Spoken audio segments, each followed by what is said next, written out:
Welcome to another episode of Invigorate Your Business with George Stroumboulis. Today, I sit down with an entertainment industry veteran by the name of Patricia Cara. She is an expert on all levels. She's an actress, TV presenter, has appeared in commercials, TV shows, game shows, and you may recognize her from the hit TV show Deal or No Deal as Case Number 9.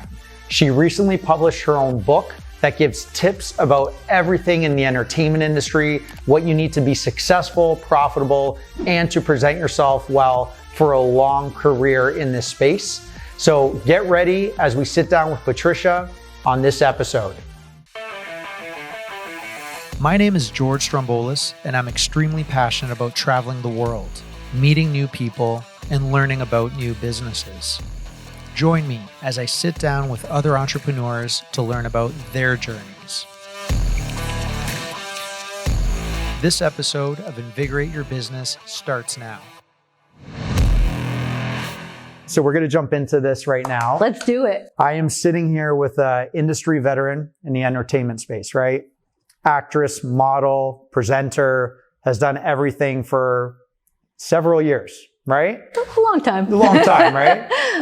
Patricia Cara, she has been on TV shows, sitcoms, commercials, presenter on, famous Deal or No Deal. We'll get into all that. And an author of an amazing book called Dream On, Now Deliver. Thank you. Actually so read much. it, and I got a lot I love that you read that. I really did, yeah. It was a flight from New York back, and I'm like, I need to get into this. But we're going to cover a lot of topics. But please give us an update. Like, who are you? Oh my gosh. What have you been doing? It's a loaded question, but Yeah. I feel like I'm a jack of all trades. I do a little bit of everything. I started in the modeling world when I was a teenager, but that expanded over time. I loved learning everything that was going on entertainment-wise. So got into acting, as you said, hosting. I love the hosting world. I managed some people. I produced my own fitness DVD with a couple of the Deal girls, actually. Pitched shows for a while. That's something a lot of people don't know. I had a few show ideas. I actually pitched it to Howie, who for a year we went out with one of my ideas. So a little bit of everything. I feel like I'm up for anything and everything. Right. If it seems exciting and it suits me, I'm like, hey, let's try this. Why not? I like expanding my world. Absolutely. And I like both sides of the camera. I don't have to be on camera. I love being behind the scenes and working with people. And I'm a great connector. I love connecting people. So that's definitely something innate in me that I've always done for a long time. For a long time. Yeah. Hence why I wrote the book. Hence why, and we're going to jump into this, but talk to me. So your career has been out here in California, Hollywood, but originally from Chicago. Yeah, started in Chicago when I was 15, 16, didn't know what I was doing. So I started there, pulled out the yellow pages and started cold calling agencies and just asking everybody the questions of how do I get started? It was very intimidating, but I learned a lot. And from there I went to Florida, went to New York, and then eventually LA. And now I have moved again after 25 years of being in California, and I'm going back to basics, really. I'm following my own book advice, really, because I'm now in Florida, starting with new people, new agencies, new casting directors. So it's kind of fun and exciting to go back in time and start all over in a different way. Absolutely. Yeah. So business podcast, right? We talk about business, whatever arena it is, right? So this book for people, it's a guide. It's a very hands-on guide on everything from A to Z to be in this industry and not just become famous. It's not even about that. It's about developing a career. What do you need to do to be profitable, to make this a career? So it doesn't apply to someone who just wants to be an actress or an actor or whatever. Like, it applies to business as well, right? There's Absolutely. lessons on, PR etiquette, finding the right agents plural, right? It's not just one size fits all. And that's a lot of people think it is one agent, but it's not. You're right. Yeah. I'm sorry to cut you off. No. But, and then what I loved about it, it was so easy to read because you had your experience, your advice, and then at the end of every chapter and every topic, you would highlight, you should do this, and this, where it's like, cool, thanks for the recap. So I thought it was just an amazing read and stuff that we could apply in the business world as well. So talk to me, how do you go about even writing a book? Why did you want to start this? What's that process like? Honestly, I'm not a writer, and that's something that just wasn't in my mind for the longest time. A friend of mine, when I lived here in LA for a couple of years, planted that seed and said, you have a lot of knowledge with, all your experience and agencies and the business in general. He's like, you really should write a book. And I thought, you're absolutely crazy. There's no way I could talk, but I can't write. But over time, I started jotting notes. And over time, when I was meeting people in auditions and they needed help and they were newbies and they would ask me questions, or even if they didn't ask and I saw that they needed information, right, I was happily giving it to them, which I know a lot of people don't operate that way. Everybody's competitive and they want to keep their information to themselves and their contacts to themselves. I feel like there's enough for everyone. So I felt comfortable with, hey, I can help you, and I hope, more power to you if you book this or if you get that out of this. Was that because you were confident in your own abilities and what you were doing? I felt good. Yeah, I just knew how hard it was for me, and I wish people had helped me when I started. That I thought, why would I not help somebody else? This is something I wanted and I needed that I didn't get, right, so I'm gonna do that for somebody else and save them the trouble, because it is a tough business. And especially being in LA, more so than New York or Chicago and anywhere else, I feel like LA was the toughest out of all the places I lived and worked.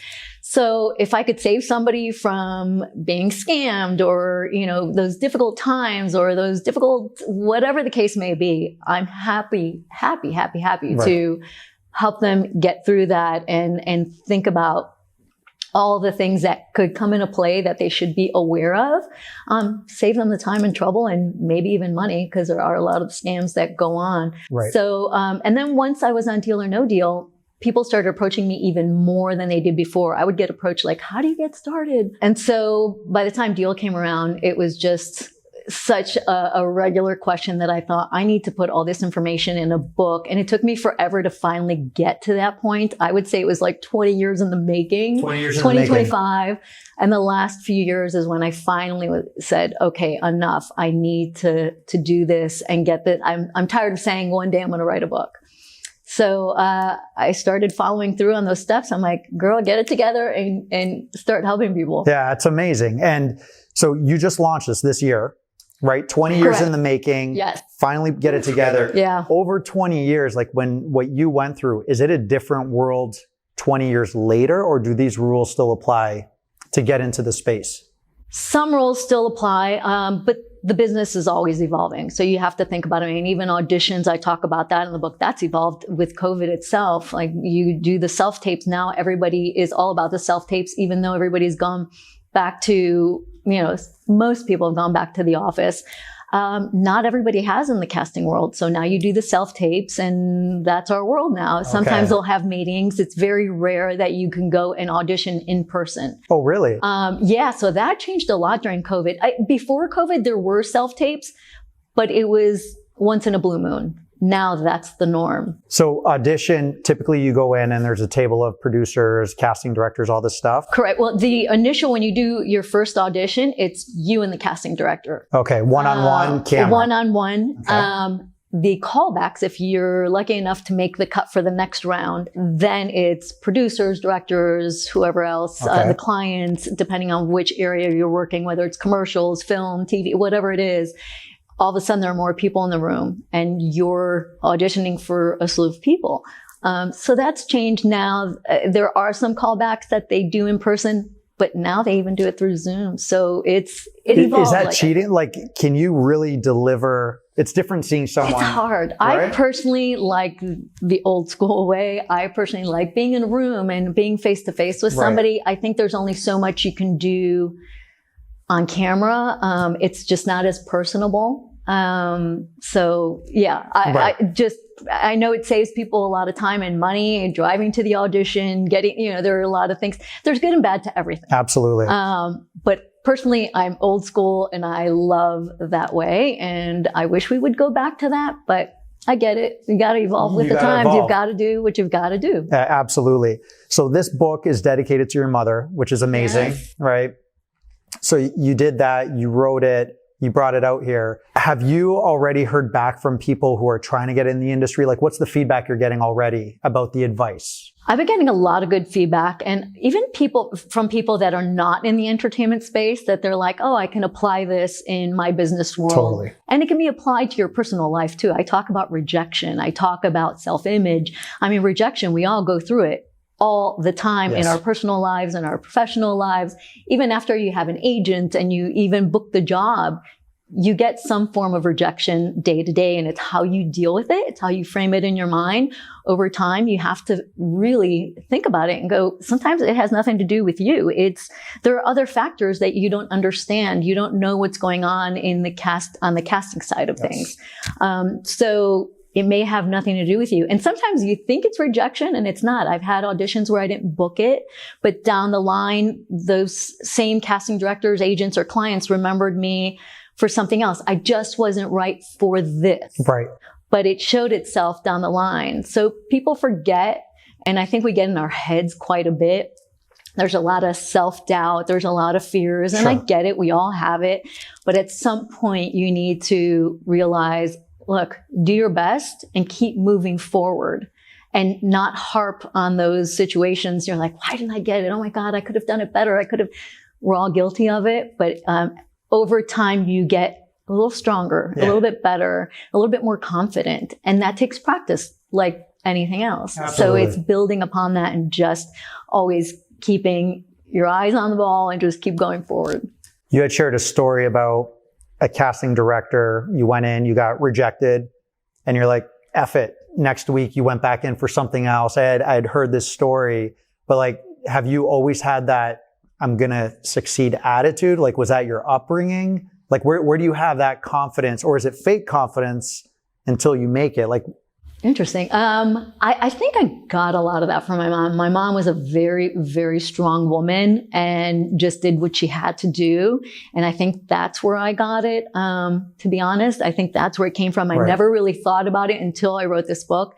I started really going back. I'm always about moving forward, but sometimes you do have to look back to see where you came from and why you are who you are and the things you do. And I've been doing more of that since my mom's passing and this book. The book came together during the time I was with her towards the end, and it all kind of came together. So I think she gave me the strength I needed my whole life.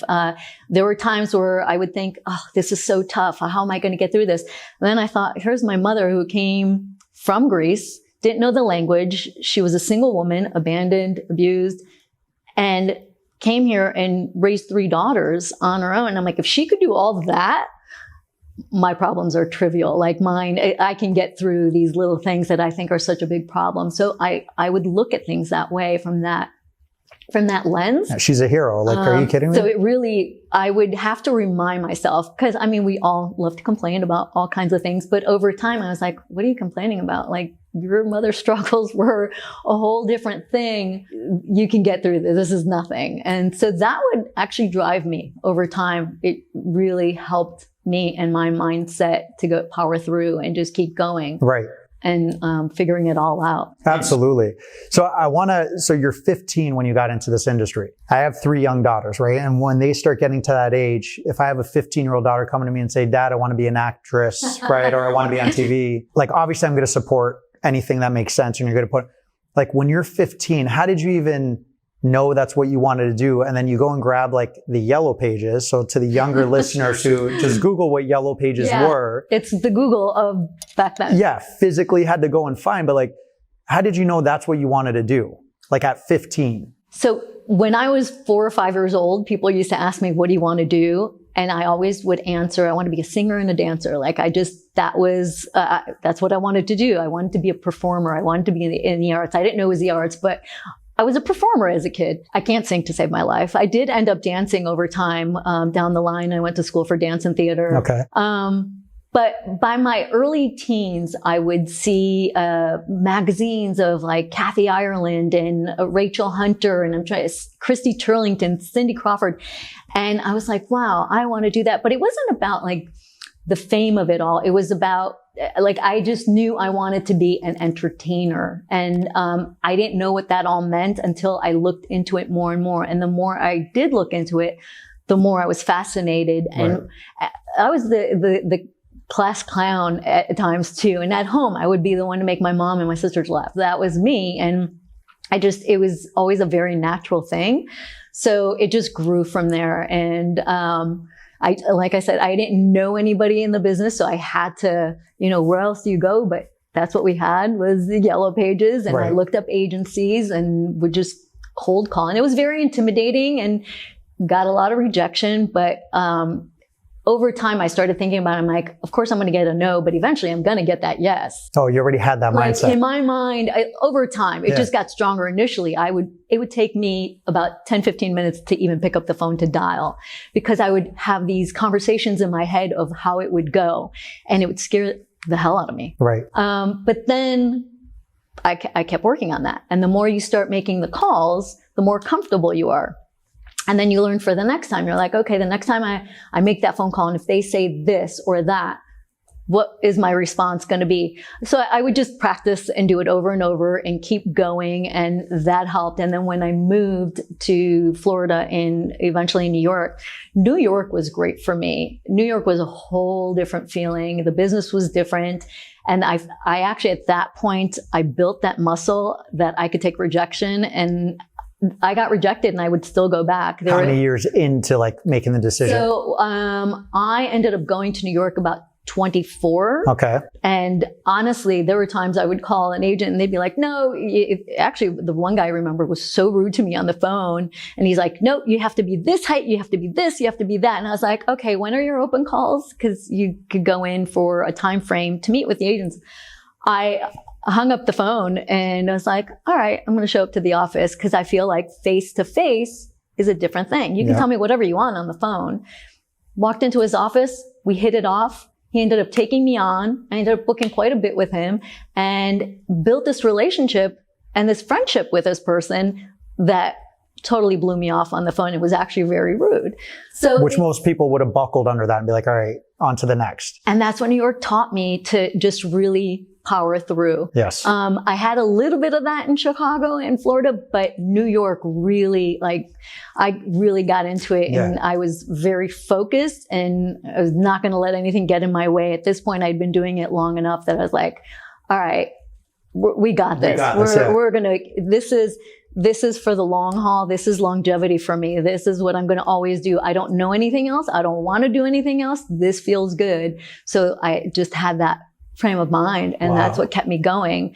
And then when I moved to LA, I was like, oh, I have New York under my belt. Yes. I had this confidence, like, I got this. Yeah. Well, it was a different right. Coming to LA. How so? So in New York, you could just jump right in. I felt like, and you're booking stuff, you're auditioning all the time. It was nonstop.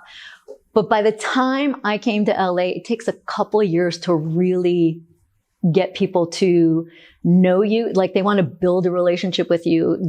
Whether it's with agents, casting directors, it's a process. It is a long process. Versus just straight to the point. Yeah. New York, you've got that boom, boom, boom. LA, it's like, all right, let's take the time to get to know who you are and see if you're bookable and see if you're this, if you're that. So it was a process. And I was like, okay, I'm really starting over. That was a little tough for me, but it was like, okay, start over. Let's do it. So so you move out here, you're an actress, you're getting gigs at this time, commercials and so on, right? Mm-hmm. What are you doing to supplement income? Like at that time, were you doing odd jobs to support it, or were you always in Always entertainment, always. Get out of here. And even if it was something that wasn't necessarily on camera, like in New York, I lived doing commercials, prints, TV, on the weekends, instead of being a bartender or a waitress, because that would be an epic fail. I know myself in the klutz that I am. I worked at a school teaching girls how to model and how to act. And I loved it because I love kids. I love the entertainment side of things. So it's like, great. I combine both my worlds and it's still entertainment. And that's, to me, I was like, whatever entertainment wise I can do, I will do. But I wanted to be immersed in that space. Right. I didn't want to, it wasn't a hobby for me. It was, this is my business. And that's it. And I know a lot of people come into it thinking they want the glitz, they want the glamour. And it can be that, and we have moments of that, but it's a business. It's a business. If you want to longevity, and if you want to be in this business, you have to think of it as a business. And I think people are caught up with all the, the starry-eyed, all the hoopla that comes along with, which is great. Again, you have moments of that. And I've been able to do a lot of cool, amazing, fun things because of the work I do. And that's great. But there is the other side of it. You have to think about the business to keep going. Yeah. And that's what I love what you covered in your book on. First of all, congrats. Cause you always hear, I'm an actress, and it's okay. Where are you bartending or where? And no offense to actresses, right? But like that's even living in New York. It was like, I'm an actor, but I'm just doing this. And I get it. You got to hustle. But the fact that you still were doing odd jobs in the space, like that's incredible. Like that's not easy to do. And in your book, you say you're always financially responsible, right? So you were always good with your money. It was always about you. You didn't have to rely on anyone, and you just kept enough jobs and work to build your financial stability, right? Like that's incredible. And I can't tell you how many times, especially living in LA, people will say, oh, so you're being taken care of? And then when I got married, they're like, oh, your husband, you've got your backup plan. I'm like, no, that's not, I have my business. He has his, and we're both very independent, and we came together, and we talked a little bit about this earlier. I can't imagine, and if I needed to depend on him, obviously we're a team, we're a couple, we're married, but I grew up, and it goes back to my mom. I grew up I took care of myself, and you take care of your family, of course, but there's that independence. I need that. I just couldn't live with myself if I didn't have that. Absolutely. I don't know if that makes sense. No, it makes total sense. And yeah. It's just, that's how I grew up. So just to that point, like we talked a bit about this, the immigrant mentality. Right? Just, you came here, your mom came here, nothing was handed to her. She had a rough life. You saw that. You're like, I need to do better. I can't rely on anyone. Right? And you built, like, that's incredible. So like, even going through this, you basically operated like that immigrant mentality, like, failure is not an option. I'm going to keep pushing. Like, it's just really cool to see that, and to see where you've been, and you're a good person, right? Like, you're genuinely like a sweet person, and you want to help people, and you want to connect. That seems like it's not natural from the outside looking into this industry. It just feels like it's very cutthroat. People want to step on each other's necks. And you're sitting here writing a book to help people. And even before the book, you want to help people, even if they, like, just hats off to you for that. Thank you. That's pretty awesome. I don't understand how people don't want to connect. I know there is that competitive thing in people, but again, I feel like there's enough there's enough work for all of us that I can't imagine steamrolling or stepping on other people. And trust me, I've had it where people have steamrolled over me and, used me in a way, and it makes me sad, and it's definitely hurtful. Right. But you have to remember, like, I just have to get past it and go, that's just who you are and where you came from. And I don't understand it. It is hurtful, but that's just, for whatever reasons that are unknown to me, that's just how you operate. Yes. And so I stay away from that. As soon as I see it, experience it, it's time to move on. And I don't need that type of person in my circle of people in my life. It's time to move on. And you're going to have that. Again, we all go through it. Unfortunately, I can't imagine ever being that person. Right. Yeah. So you talk about small jobs as well, right? And I think this is important. If I'm talking with my nephews or even my daughters or whoever it is, like, whatever your end goal is, you can't just jump there because you think, right? I'm going to be on TV. I'm going to be on a hit, Deal or No Deal. Like, it just doesn't happen. Talk to us about the importance of just doing small jobs, the ones that you think don't mean anything, but lead to other opportunities and open other doors. Like, just how has that helped your progression to even get on a show like Deal or whatever your pinnacle was? I think it's a stepping stone. You start out with the small jobs. I mean, I started doing background work in films in Chicago. I was even the perfume girl, the Jaeger girl, then posters, like weird stuff way back in the day. But to me, they were all part of the learning process and part of the experience. Right. And it's a stepping stone to get you to, you're not going to always stay there. And it's up to you not to stay there. You could. Right. But if you're doing the work and if you have that dedication, that persistence, that drive, you start going up that ladder and you're learning and experiencing and you're networking and you're building relationships. I can't tell you how many times I've worked with people, and if they see you're a good person and you're professional, they want to work with you again. And that's how one job led to the next. And that's, for me personally, that's how it happened along the way. You meet your agents, you meet your clients, you meet the different people, and it grows from there. Right. But it's up to you to put yourself in that place. A lot of people will be like, will say, oh, you're so lucky. Like, oh, I just can't. No, it wasn't that. Right. I knew what I wanted to do and I worked on that and I put myself in those situations to get those opportunities. Absolutely. I'm sure luck comes into play too, but if I didn't do all those things, I wouldn't have had those opportunities. I could have sat back on my couch and did nothing and I'd get nowhere. I'd still be in that same place. Yeah. But it's up to you to figure out, this is what I want. Okay, how am I going to get there? And that to me is very important, that I think a lot of people miss the steps in between. I've managed people too, so I've done the other side of it. And I've had people where they want to go from A to Z. All of a sudden, they're newbies at this and want to be superstars. Again, I think it's because they look at what's on TV and they look at the fame of it all and like, I want to be that person that I see. But there are steps to take in between to get you there. And you could get there if you do the work. Right. And that's what everybody And that's what it's about. Yeah. So aside from actress, model, everything, you're the ultimate networker, right? Like you're yes. always out at events. I'm a people person. You're a people person. Absolutely. And you are your brand, right? Like that's it. So the importance of networking and going to places, like you said, I don't feel like I'm going to sit on the couch. Like how important has that been to help progress and open doors for you? Very important. And I learned that more living in LA. In New York, like I said, it was a different ball game. I never went out in New York. My going out and networking was the agencies, casting directors work, sleep, get up, do the same thing over. LA's a different animal. And times have changed now. I've been in LA was in LA for the last 25 years. So the networking part of it is really important. Okay.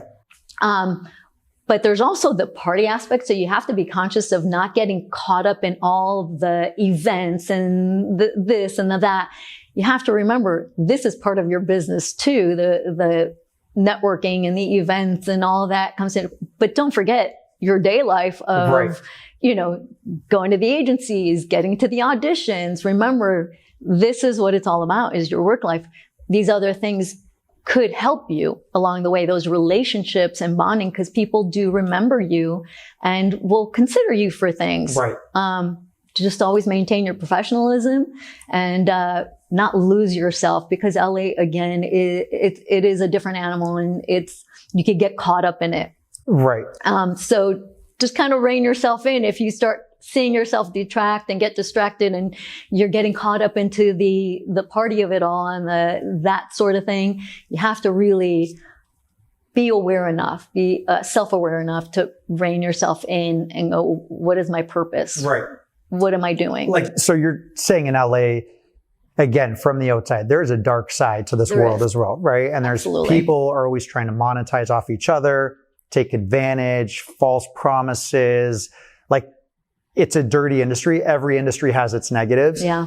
What are things that weren't essentially covered on this, on things to look out for? I know this covered a lot of the business side, but what are some things that you just need to be careful? Because you can get caught up in, I got invited to this person's party and there's drugs and they wanted me to sleep with this person and it just spirals out of, you know what I mean? It spirals out of control. And actually, as of recently, a lot of stuff is coming out. And there was something on a lot of different things. I won't even get into it, but it's really sad at how many people know that this is going on and they did nothing and aren't protecting, especially their children. And so any child coming into this business, they need their parents or whoever it is that's helping them, supporting them, being by their side through it all.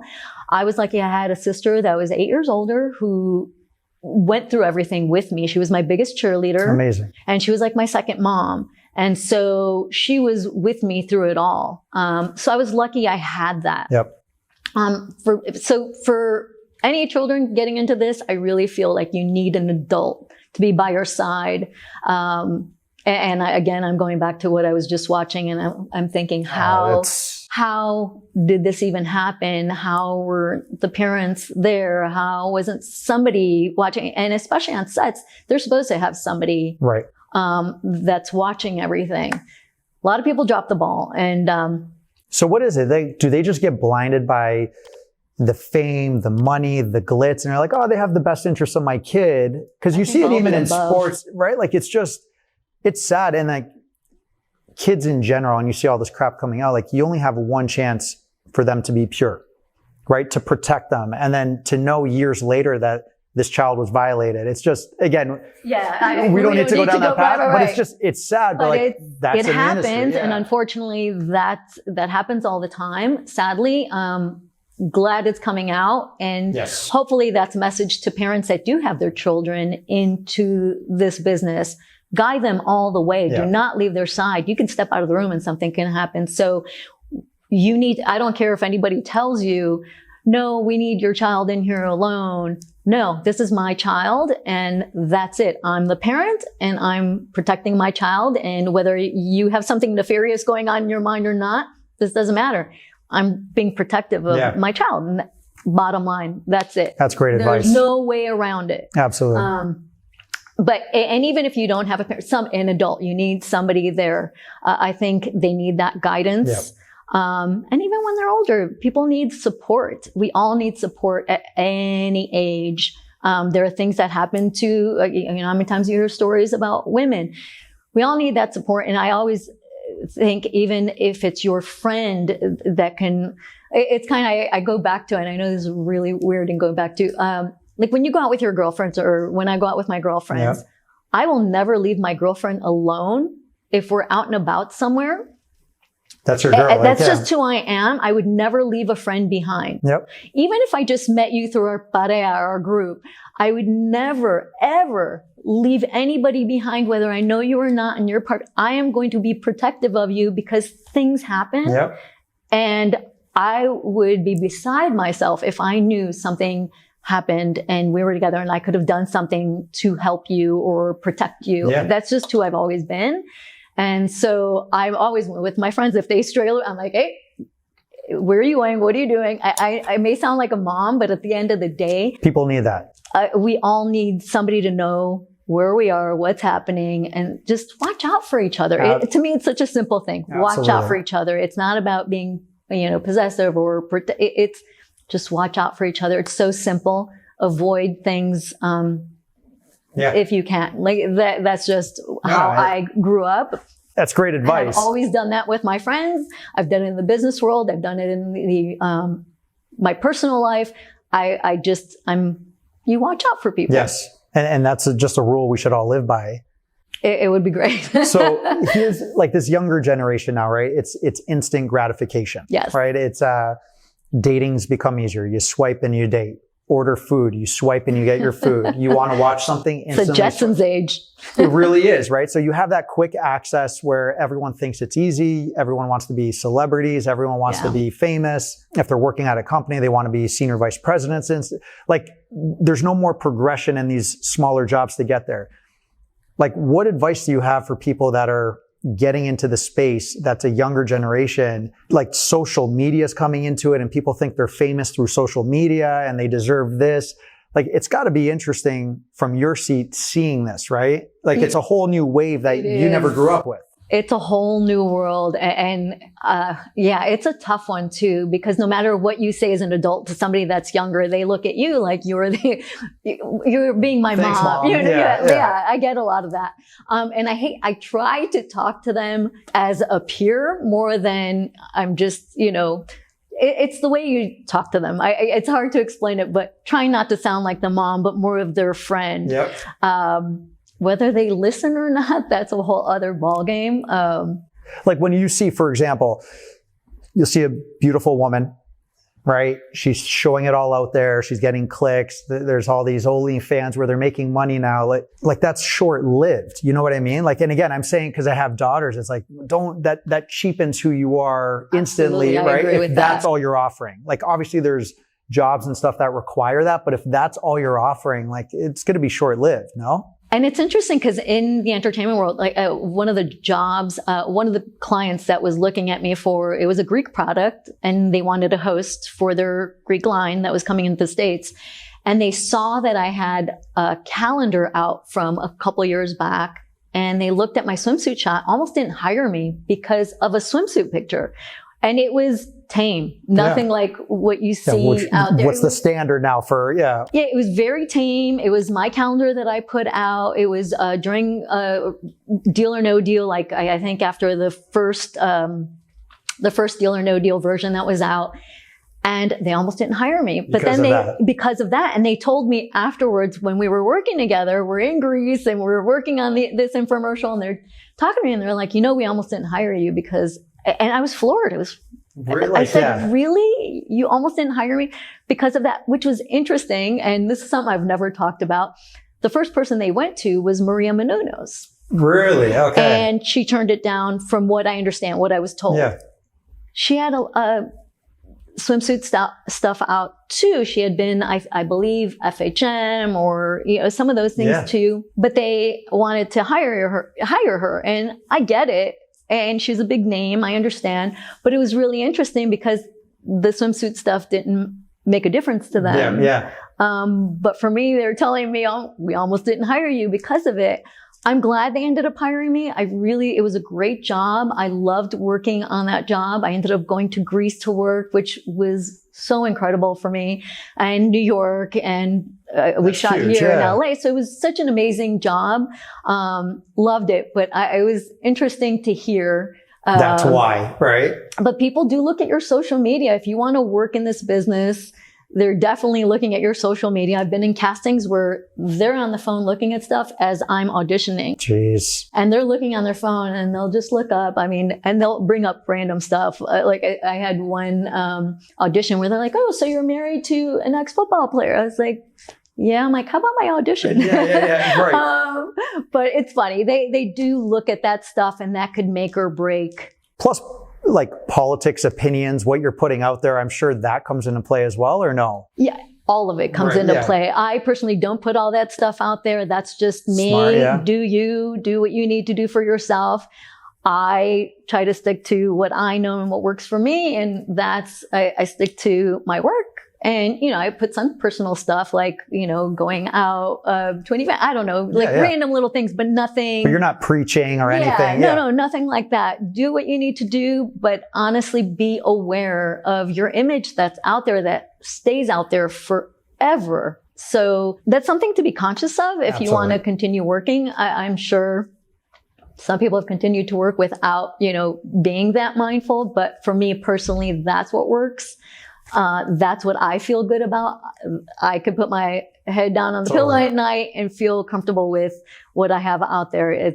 That's just what works. That's right. And you were able to manage, right? Yeah. You controlled that messaging, that brand, that image. Absolutely. And so to all the young ones out there, just be mindful because what you're doing here today and that's out there, you don't know how it can affect you, and you might not want to be in entertainment. You may want a serious job somewhere else doing something else, a whole different career. But that can come into play and hurt you down the road. Somebody may not hire you because of what you put on social media. You're drinking on a video and doing God knows what. And that I could tell you countless stories offline about stuff. Yeah. Anyways. It's insane. I've heard stories and I'm like, oh my God, that's horrible. It's cringe. But when you're younger, you don't realize. You don't think about those things. Absolutely. Talk to me about Deal or No Deal. Right. Like this was a massive show globally, right? Like it was a global show filmed here in Hollywood. Most of it was in Hollywood and Culver City. And then we also did shoot the reboot in Orlando, Florida. And then the daytime version we shot in Connecticut. actually, in New London, Get Connecticut, outta here. which is really cool. I love when we go outside of, the norm. So, it was really cool when we were in Connecticut, we got to stay in, Mystic, where they filmed Mystic Pizza, which was cool. It was such a great little town. They were very welcoming there. And so I lived in Stamford, Connecticut for a while. Did you really? Yeah. So we were all up and down there. Yeah. It's a cool place. I love it. So Deal or No Deal, this must have just changed your career. It changed everything. Okay, so up until Deal and No Deal, you were doing great jobs, like big brands, and then you get casted for Deal. How does that process even work? Because how many suitcases are on the actual show? So there are 26 models, and then they have 2 alternates. Okay. So 26 cases, 2 alternate models that if somebody's sick or can't work that day, they put the alternate in. Also, those 2 alternates sometimes are the banker girls, where they have the hair slicked back. Do you remember Robert Palmer videos? Yep. Addicted to Love? Yes. It's that look with the hair slicked back, the red lipstick, the all black. Really cool look. But the daytime version, there were only 2 of us out of the 28 girls. So that was really cool because that was a whole different kind of show. It was played a little differently. But to be part of that was really awesome and incredible. And, I was so thankful for all of it. And mind you, I had been working a lot prior, but it's a day here, a week there. It's a different kind of work. You're not working consistently on a long period of time. So when I booked Deal, I thought it was going to be just another job for a few days. And I remember the guy, the head guy at the production company, he said, "Get ready. Your life is going to change." And I was like, sure. Okay. Yeah. I kind of dismissed it because I thought everybody wants their show to be a success. Sure. But once it aired, the ratings were through the roof. It was December 2005. And by January 3rd, whatever it was, we were getting the calls that, "Hey, we want to book you for a few more weeks, a few more shows, and it was like that for the next few years." Jeez. And we kept getting those calls, and it was really cool to experience because all of a sudden you become family. It was a sisterhood. You're working with these people all the time, and even the camera guys and the producers, they're some of my lifelong friends now. Really? So it changed my world personally and professionally. I always talk about that. It opened other doors. I got to guest host on Extra and Fox Movie Channel and a lot of different things. So, which I love hosting. So that for me was exciting and really cool to do. And again, it just changed everything. Like the global reach. The global reach. So 3 years ago, I'm in Athens with my dad for 3 days, right? We were launching our office. And we're walking in the lobby. I'm like, "Oh my God, Patricia, hi, right? Oh my God." How random. I only knew you through social media. Social media. We're like, "Oh my God, what a small world and nice to meet you. What are you doing here?" Boom, boom, and passing. That's it. We leave. And my father, who's 76 at the time, 75, off the boat Greeker, lives in Canada. He goes, I'll translate, like, isn't she on TV with the bald guy?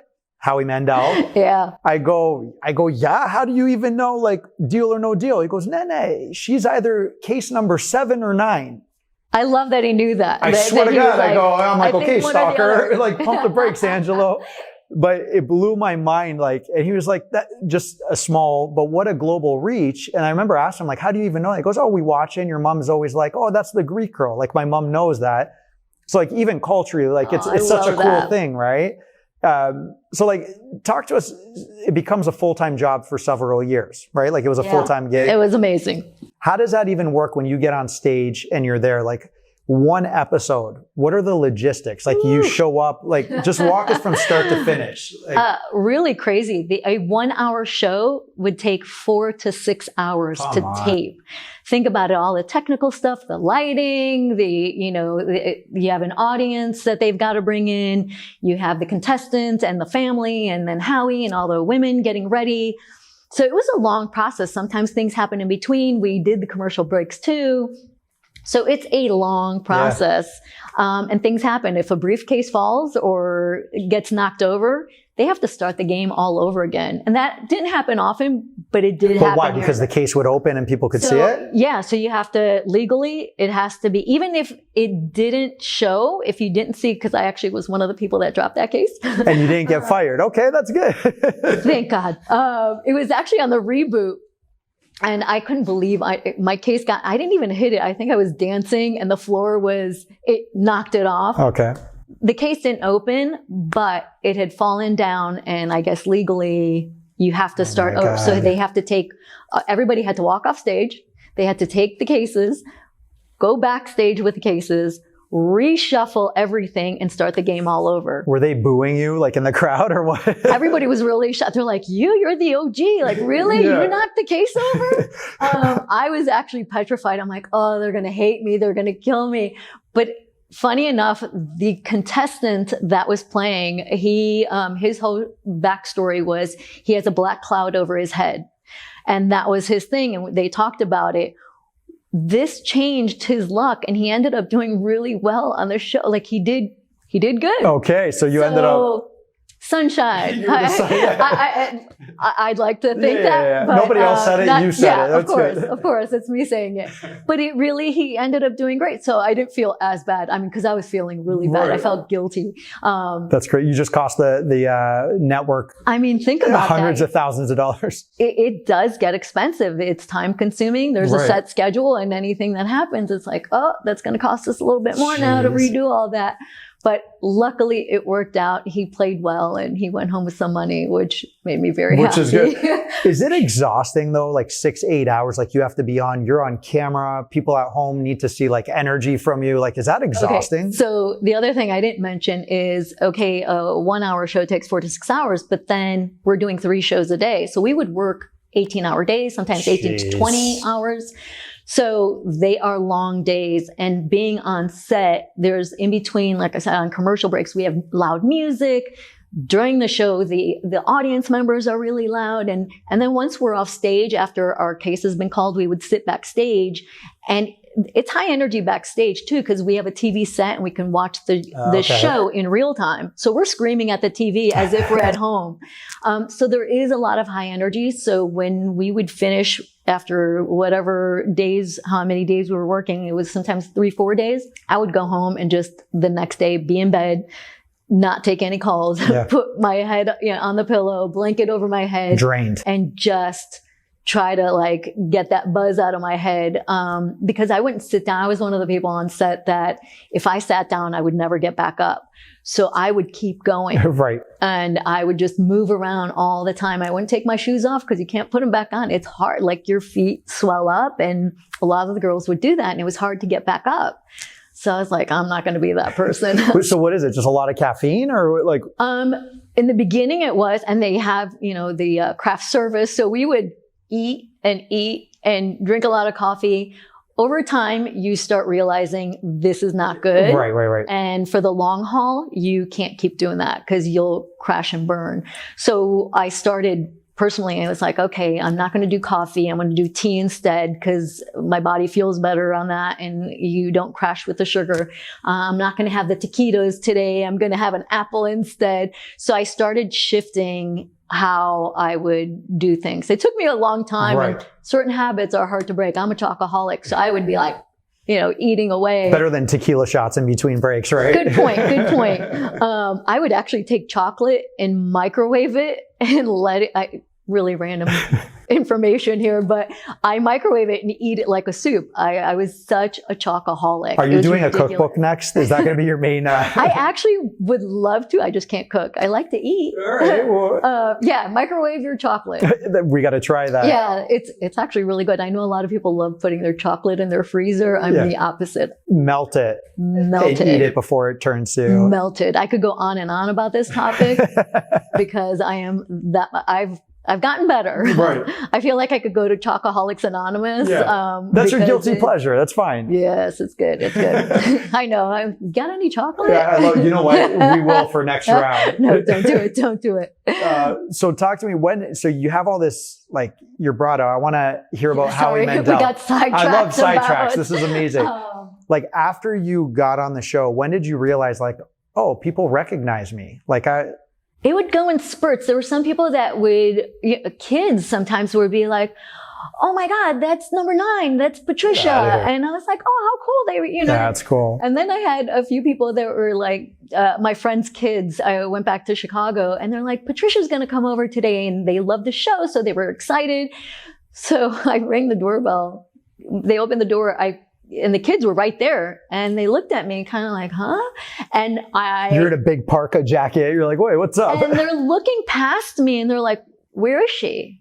And they didn't recognize me because I didn't have the hair, makeup, the dress. Glitz. So they really were like, did you bring her with you? Oh, geez. And it was so funny. I'm like, oh, I forget. Yeah. It's a different look. I mean, I had the big curly hair on the set, and all that. And you went home and cried that night. Like, damn it. I did. Yeah. But it's so interesting. There were times I would get recognized and there were times where people had no idea. Or if they found out I was on Deal or No Deal, they're like, oh, were you one of the producers?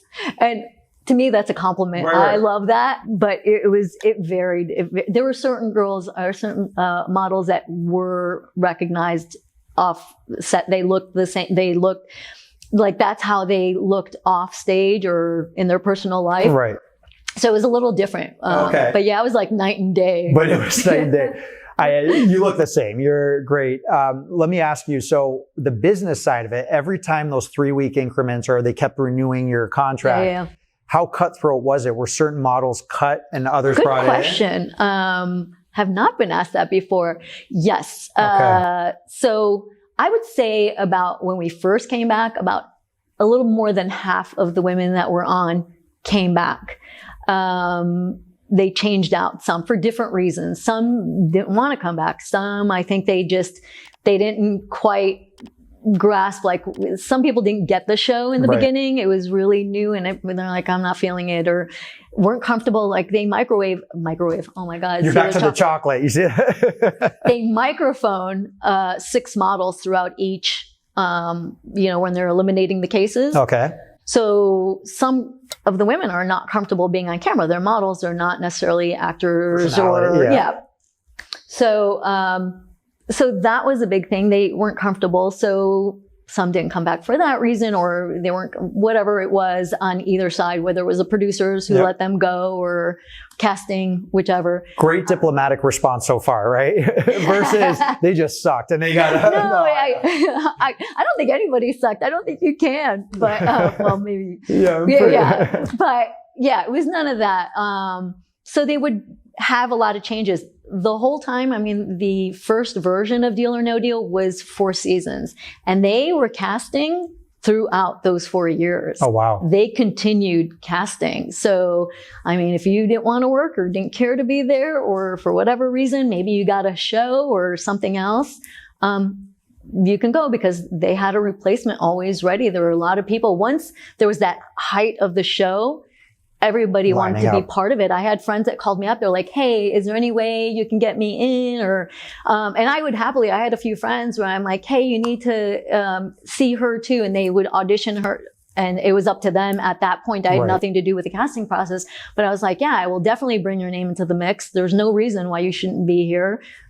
Why not? Even at that show, right? Where it was Cutthroat. Yeah. And they came auditioned. I remember a couple of the girls ended up getting on the show. They were there for a little bit. Some of the women didn't make it on.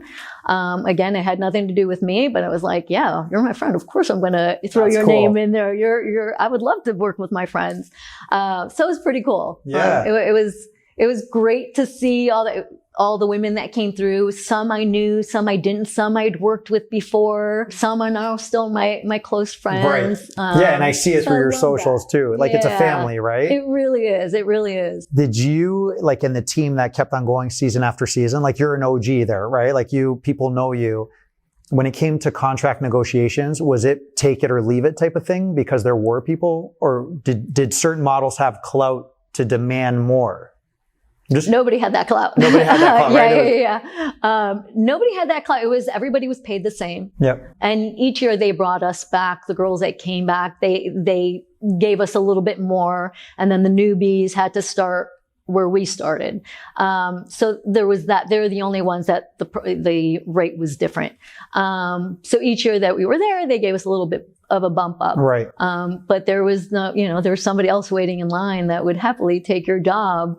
So it was definitely interesting. And I have to tell you, when I started working on the show, I had a great agent who got me the audition and who I continued to work with through the first version of Deal or No Deal.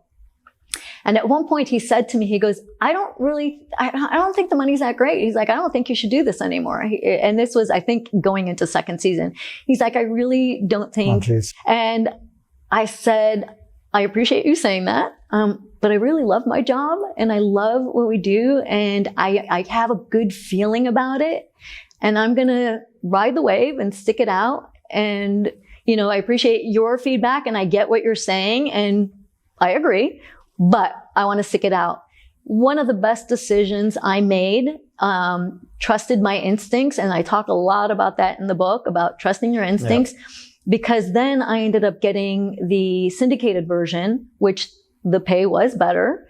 And it was a great job. Syndicated, sorry, can you explain? So the syndicated version, it was a daytime version done a little differently. And it's all over the place on different networks, nationwide. And there were only 2 of us on that version versus the 26 models. Now it was 2 people and it was still Deal or No Deal played, but the contestants were holding cases instead of models. Oh. And then there was a spinning wheel. So the one girl was spinning the wheel. I had the ball. I would throw it in and whatever number it landed on, that was the contestant for the day. Oh, I didn't even know that. So you made it down to 2 only. So the 2. Oh, I'm sorry, bragging rights. No, it was so much fun. Yeah. I was like, this is the best job ever. Awesome. I loved it. And it was cool to see it played a little differently. And the contestants were having a great time opening the cases. Now they were the models. Right. So it was really fun to watch it and see that version of it. And instead of an hour long, it was a half hour. And it was during the day that it was airing, I think at like 11 a.m. Yeah. So totally different. And instead of $1 million, it was $500,000. So it was fun all around. But everybody loved the original. Like, even when the reboot came, everybody just loved the original. There was something special about it. And I think the cool special things about the original was we had a lot of themed stuff. We had Star Wars, we had Sesame Street, we had people from The Office. Being from Chicago, we had Scottie Pippen and Mike Ditka on there. Oh, really? I didn't. Okay. So for me, that was really cool. Big deal. We've had Greek contestants on there, Chicago contestants. And they made it really special for a lot of different people, for a lot of different reasons. They didn't do as much of that on the other ones. There was a little bit of it, but on the original, I mean, it was special. We got to do some really cool things, experience some really neat things. We even had the texting version where you could win $1 million via text. Oh, okay. And so I showed up at the guy who won. I ended up going to Oregon where the winner was and knocked on his door and presented him with this big check, like surprised him with his lawn full of news people and band players from a school nearby. Like it was this whole big production. I'm like, and it was live and it was really, he was speechless. So the show loved you, like to be the face of it, going out there and presenting, that's a big deal. I think I was game for anything. I was really excited and I love the interaction with everybody. I think it suits my personality. I just love people and I can, kind of a chameleon of sorts. Like I could be in any situation and just bond with people. And I love that. I love getting to know people. I'm inquisitive and I love just getting to know people. Right. And, I want to make sure they're feeling good and enjoying themselves. I feel like I'm a host. I think that's the Greek in me. I think that's just, but you need your own show. You should be. I love that idea. Well, let me ask you, so how much on the show is scripted? Because there's banter, there's questions from Howie to like when he's asking you a question or something. Is any of that scripted? Because you're not just sitting there opening the case. There's personality behind there. Yeah, Howie is all about spontaneity. And that's what I love about Howie. He's very spontaneous. Okay. He's very much about in the moment. If there's something being said off camera, he's like, wait, don't say anymore. He's like, let's get that on camera in real time. He loves that aspect of it. And I love that he loves that. And it plays out well. He knows what he's doing. He's been doing this a long time. So, and he's quick-witted like that. Oh, he's amazing. He's Canadian. He's like, let's give him respect. Oh, that's true. That's true. Serious question though. Have you ever shooken his hand? I've tried to high five him. He won't do it. No, but I will say over time, he got more comfortable with us hugging him. Okay. I would mess with his head. I'm like, does this bug you? Does this bug you? So, we've all messed with him. Yeah. But, because it's legit germaphobe, right? Like he does not want to touch. Yeah. OCD, germaphobe. Yeah. He talks about it. He wrote a book about it. So it's legit. But I think over time, and not, he's on AGT now for how many years, and he hugs and people hug him all the time. So he's more comfortable. He's just showering in sanitizer in the back, right? Like pretty much head to toe. That's so cool. He's hilarious, right? Like he's... Oh, I remember him. Do you remember him back in the day with curly hair and the rubber glove over the head? So when we first got the job, they didn't tell us what it was. They said a game show, but they didn't say anything. Actually, they didn't even tell us originally that it was a game show. So I thought I was interviewing for a model's reality show and I almost walked out. I'm like, that's not my thing. But I'm here. Let me see. And I'm going to stick it out. I feel like you should always keep your eyes and ears open and see, what it's all about before you say no to something that you're making up in your head. So I stuck it out. And once I found out it was a game show, I'm like, oh, cool, game show. That's great. Modeling. It's not reality. I'm good. And then I found out Howie was part of it. A lot of people didn't know who Howie was, and I was floored. Jeez. But I was one of the older girls on the show. So I grew up watching him. So I knew his shtick. I knew his thing. I knew his comedy. But I found out a lot of the girls were a lot younger, and they're like, they had to ask their moms who he was. So it was cute. It was really cute. But the guy, he's amazing. He's so he's doing America's Got Talent now? Yeah, he's doing America's Got Talent. He's been doing it for 10 years. Yeah, that's right.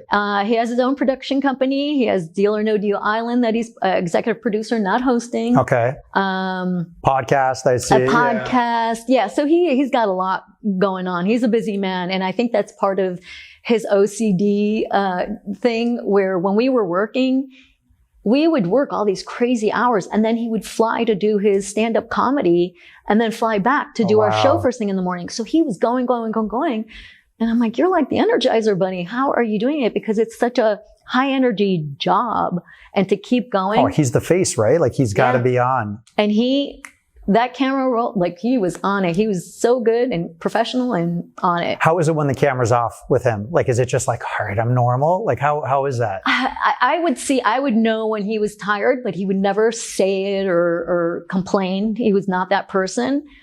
I could personally tell over time because we'd worked together for so long. So I could tell him, like, oh, he's a little tired today. Right. You can tell.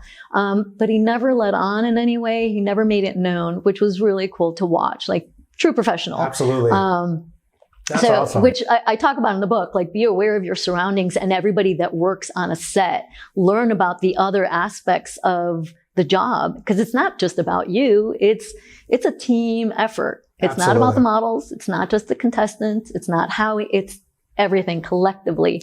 Our camera guys, lighting, it all plays an important role. Yeah.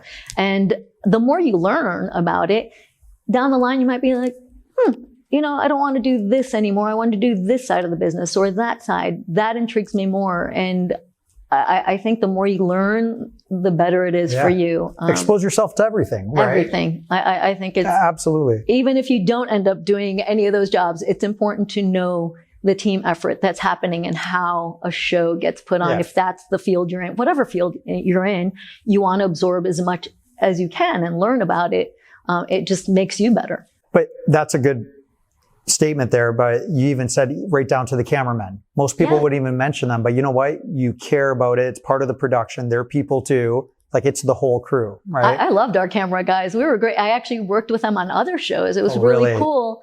I came on set and one of the models, one of the camera guys, it's like, hey, what are you doing? Oh my God. And you already have this built-in friendship. Yeah. And it grows from there because now we're working together for another few years. And he's going to give you more screen time. So it's good to, right? I know what I'm doing. No, I'm just kidding. No, but it's really cool to have that. It becomes a family. It really truly does. And I know a lot of people say that with a lot of shows, but when you're spending that much time together, you're bonding. Yes. Yeah. Yeah, it's a good feeling. I mean, even down to our stylist and our makeup people, I'm very close to them. I love them. We're like family with them too. It's amazing how it works. We get together all the time, and I love that. Oh yeah, it's just a cool chapter. It's a good feeling. There's 2 more segments I would love to talk about. Yeah. You've been awesome with the time, so I appreciate that. Yeah, happy to be here to chat with you. Yeah, this is amazing. So 2 things, like I want to talk about just presentation skills, right? Being on camera, advice, right? And people could apply it to, boardrooms and meetings, interviews, talking to your spouse. Like I think we could learn a lot from you on that. And then the last thing, just in general, what are your future aspirations, right? You've kind of covered a lot of things, like what's the next thing for Patricia Cara. But I actually, totally side note, you cut your name. I did. What's your full Greek name? So, and it's funny, I've gotten some flack for that. Yeah, because I'm going to get pissed off right now. So let's hear it. What was your... all right, bring it on. Sure. No, Karamuzi. Karamuzi. So you cut this a long time ago. If you were just starting when I was today, 15, I cut it. Okay. If you were starting today, would you cut it? Yes. Oh, even today? Even today. Okay, so why? So I am proud of being Greek. I'm a very proud Greek. I talk about my Greekness all the time, everywhere, anywhere. I grew up without my father, and I just don't feel attached to that name in any way. He hasn't been in my life since before I was born. So that was part of it. And it bums me out because growing up, I would hear other entertainers that would cut their name, and I do the same. Why'd they cut their name? Yeah, Are they not proud to be Greek? I've never talked about that either. This is the first time that I'm saying this on camera. Right. I feel very comfortable with you, obviously, because I feel like I've told you a lot on and off camera. Clip it. But it's funny because I've had people give me a hard time, and I know I've been that person. And actually, when I was first dating my husband, I said that about somebody else, and he's like, you cut your name too. Right. He called me out, and I was like, oh, I did. I'm like, yeah, but my reasoning is a little different. No, and honestly, all jokes aside, though, I get that, right? Yeah, it was just, I didn't feel attached to that name. And so we're good. I like Cara. I even like it for a first name for a little while. I was like, should I just go by Cara? Yeah. Cara, Cara, why not? I love it. Sorry, that was a total tangent question. No, it's okay. And I have people that don't even call me Patricia. They'll call me Cara. Okay. And I don't mind it. I love the name Cara. And then I have people who call me number 9. I answer to that too. I can't tell you how many times I've had people go, hey, 9. And I'm like, that's crazy. I'll turn around. I will. I take it as a compliment. Yeah. I love it. I think it's a great thing. What? If it's the reference and they're recognizing you. Yeah, I think it's sweet. Talk to me. So presentation skills, even if you're just modeling, you're still communicating with what you're putting out there, right? I think anything we do. So what do you mean as far as presentation? Well, so first of all, even on camera, let's start there. Like when you're presenting, or if you're talking, or if Howie Mandel's asking you a question on camera, like what are some pieces of advice on how to properly communicate? You know what I mean? A lot of practice. I mean, for some people, I think it's more natural than others, whether you're in entertainment or something else. Honestly, even if you were in another field, I think it's worth taking an acting class or working with somebody that can teach you those skills because again, it's natural for some, unnatural for others, but teaching you those skills of being on camera and presenting yourself, or even if it's for a meeting, it can be intimidating. Listen, I've been in this business for a long time, and there are times my nerves take over. No matter how long I've been doing this, I don't know when it's going to hit. And sometimes I get more nervous about things that I'm like, why am I nervous? I've been doing this forever. And it's time for me to okay, hone this in. What's happening? You haven't done this enough, or maybe lately, or whatever it is. Work on it. Right. That's something you have to completely, maybe not think about all the people. You be present in the moment is basically what it comes down to. As soon as I find myself, the nerves hitting, or being self-conscious, or having that weird fear, self-doubt, whatever it is, it's just being present in that moment and just thinking about what you're talking about, and not the judgment you think that's coming. I think we fear the judgment. Oh, wow. Yeah. And we get in our heads. Get out of your head and feel the moment. I find myself doing that all the time, where I'm like, bring yourself right here in this moment, be present. So I'll support that. Before we're having a coffee, before we started this, your phone rang several times and we're still in conversation and you're a busy person. Like I notice these little things and I'm like, you're the same way. Same way. I'm adamant about it because if you're blocking off a certain amount of time, unless it's an emergency and you're just like, wait, why are they calling 3 times? I don't care how important or special or busy you think you are, like be in the moment as much as you can, right? Whether it's with people or meetings or dinners or kids, like that's a great piece of advice. And then back to the, just presentation skills. So a few years ago, I did an improv class with my team. So I brought the executive team. That's great. We did it in New York and it was more of like, okay, what's a cool team building thing? And we went to this comedy club in New York and it was like this 3-hour improv and people who were on stage from my team that are shy or, from accounting, and they were forced to just kind of work together. And then we had to present certain things to our environment. It was one of the coolest experiences, right? And then we had some people where you're like, man, this guy or girl was just like, needs to be in drama and not in lighting. It was really cool to see that. So we did a lot of that. And you know what, we should bring that back because it's just presentation and being an advocate for yourself. That's why I'm just asking on, hey, if you're shy and you can't get your message across, nobody's going to hear you. No one's going to ask you, Patricia, do you think you deserve a raise? Do you think you're being valued? Like you have to be your own advocate, right? You have to. So presenting is a key part of it on just getting comfortable in all environments. All environments. Yeah. Sometimes you have to bring out the silly in you. We feel stupid being in certain ways. With practice, again, that's why I recommend to people like take an improv class or acting class or a coach or practice in front of the mirror, whatever it takes to get you to, or maybe amongst your friends, have your friends help you, whatever it is to get you to that place of comfort. Absolutely. The more you do it, the more comfortable you are. I mean, to give you an idea, I audition all the time, right? When I was on Deal, I wasn't auditioning as much. So I was on camera all the time, doing my thing, but all of a sudden the show was over and I was going back to auditions. I was petrified. Really? I don't know what happened to me. And I think I talk about that in the book actually, where all of a sudden I felt out of sorts. I just wasn't comfortable. I wasn't used to, I went from this high energy job to all of a sudden being in a room one-on-one. You're like, whoa. And it was just, I felt like I was a newbie just starting. And I'm like, oh, wow, I've kind of lost my way here. I need to get back onto my auditioning skills, my presentation in this company and be comfortable in this space with another person one-on-one on camera. And it was interesting because I was like, I just did what happened. I was on every television set in America and now that's and crazy. It was the strangest thing. And I noticed initially, my auditions were not good. I mean, they were not. I could tell, I could feel it, but I had to get out of my head, stop thinking about it and be in the moment. And that's, I would literally have these conversations with myself walking out of the audition room and go, okay, I got to get, freshen up, get back to it, get back on the horse. And then it was fine again. And I was back to my norm and doing my thing and booking jobs again. But, sometimes we just kind of get, out of touch or whatever it is, lost in our way, or things happen, that could get you off base or whatever. Yeah. Let me ask you. I can't find the right no, words. I got you. We're talking about rejection. So you have a career over 2 decades. Incredible.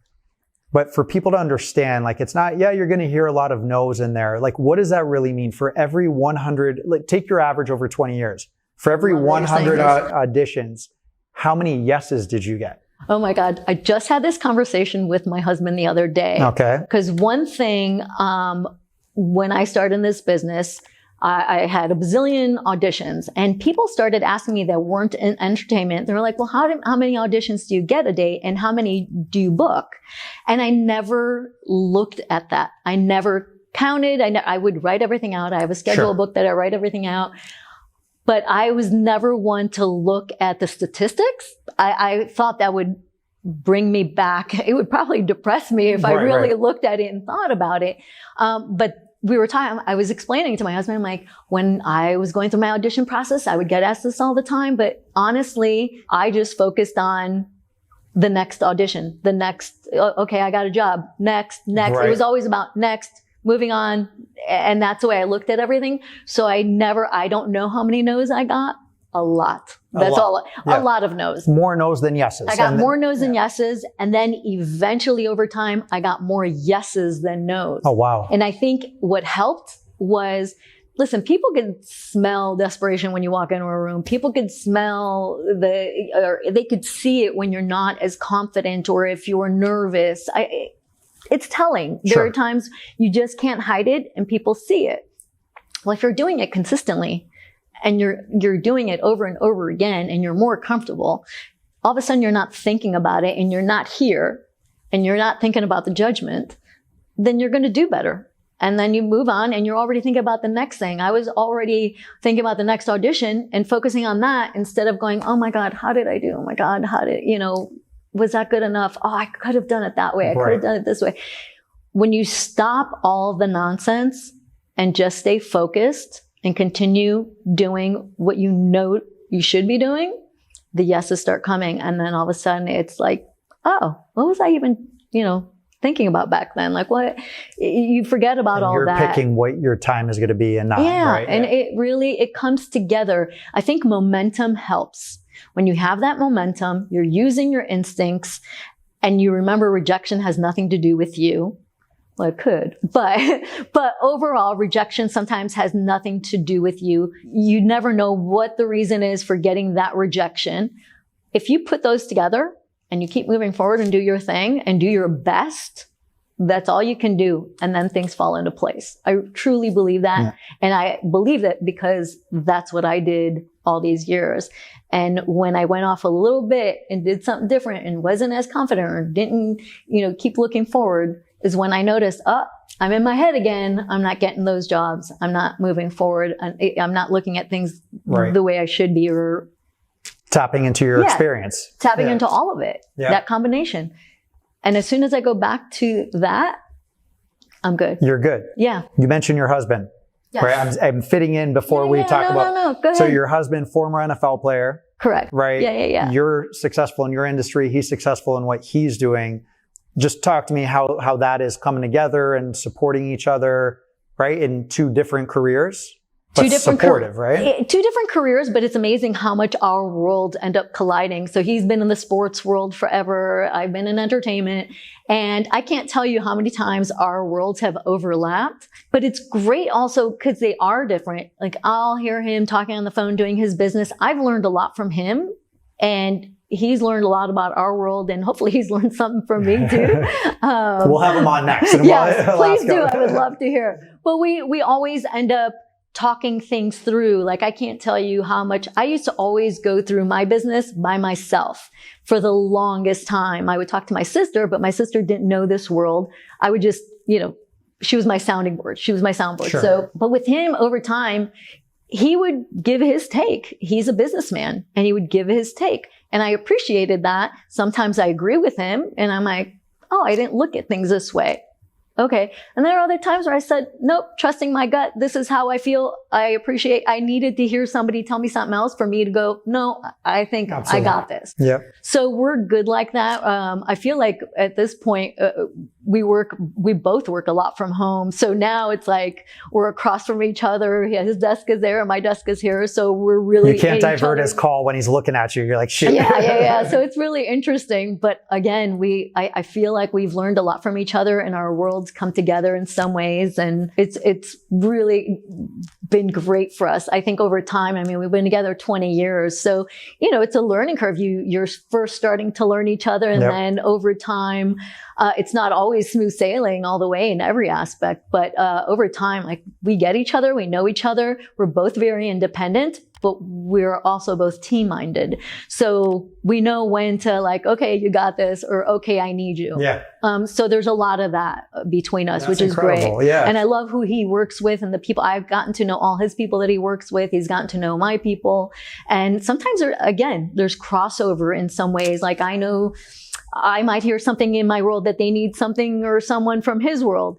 And so we collaborate in that way too. Actually, we just did a podcast with him. I don't think it's aired at all, but awesome. He had his podcast and I was on there. And amazing. Yeah. So it was interesting being interviewed with him, his coworker, and your husband's name is Noel Lamontagne. Noel. I call him Noel. French background? French and Polish background. Okay. Yeah. So awesome. Very French name, Noel Lamontagne, the mountain. Yeah. Because he's a big guy. So he's like a mountain. He is a big guy, very big guy. Used to be bigger when he played. He's lost like over 100 pounds. Get at it. He was a linebacker.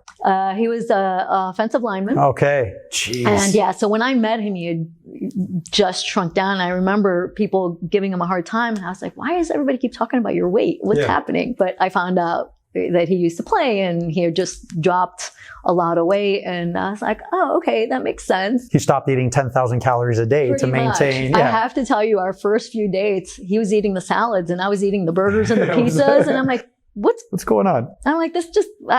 we need to swap food and I should be eating the salads and you can have my burger and pizzas. But yeah, over time, he's very healthy. He's very, it's interesting going from all that weight to nothing. I mean, he's had a lot of injuries and surgeries. So losing the weight definitely helped him. Yeah, I got to meet him at some point. You have to. I think you guys would get along very well. That's awesome. Very well, yeah. Last segment. Talk to me about future aspirations. Future aspirations.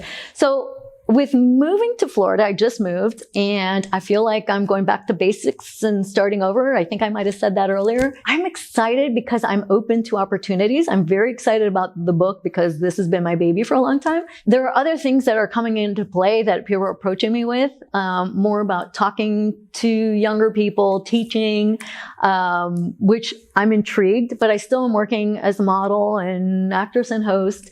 And I still need to venture out in the Florida world of casting directors and agencies. So that's where I'm at right now. Right now, I'm really focused on the book. Of course, yeah. But future-wise, I'm thinking of different things. Still entertainment in all aspects, but I'm kind of excited of the not knowing, the not figure. Like, I love riding the wave and see where it goes and what feels right and kind of taking it from there. Like, and I've done that a lot throughout my career where I say, I'm not sure and I don't want to pick just one thing. So it's working out for you. And actually, in the beginning of my career, people kept telling me, you have to choose one. And I was like, but why? I have so many interests and why? I want to do everything. Good for you. And I got a lot of flack for it, but I knew, again, it goes back to your instincts. And maybe you won't do everything 100% well.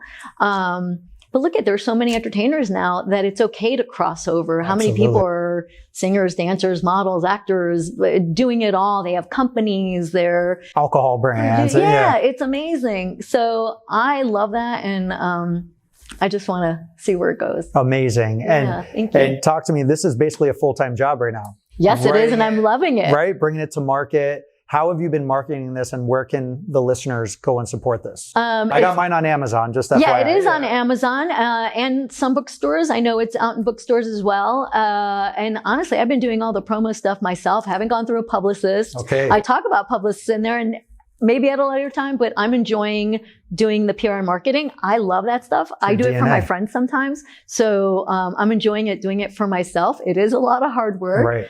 But I'm enjoying it because I'm meeting different people. I'm going to different towns. I'm here in LA right now. Book signings, right? I was in Chicago. I have book signings over the weekend. I'm going to New York soon. I'll be talking on a summit there. Awesome. How to get unstuck, which is really cool. So these random things are opening up and I'm loving it. And more to come, definitely. Absolutely. We're going to put all the links up. Thank you. Right? I appreciate Continued it. success. You're amazing. You are amazing. I love that we much. finally have gotten a chance to sit 100%. down and have a long conversation. My dad's going to be excited, right?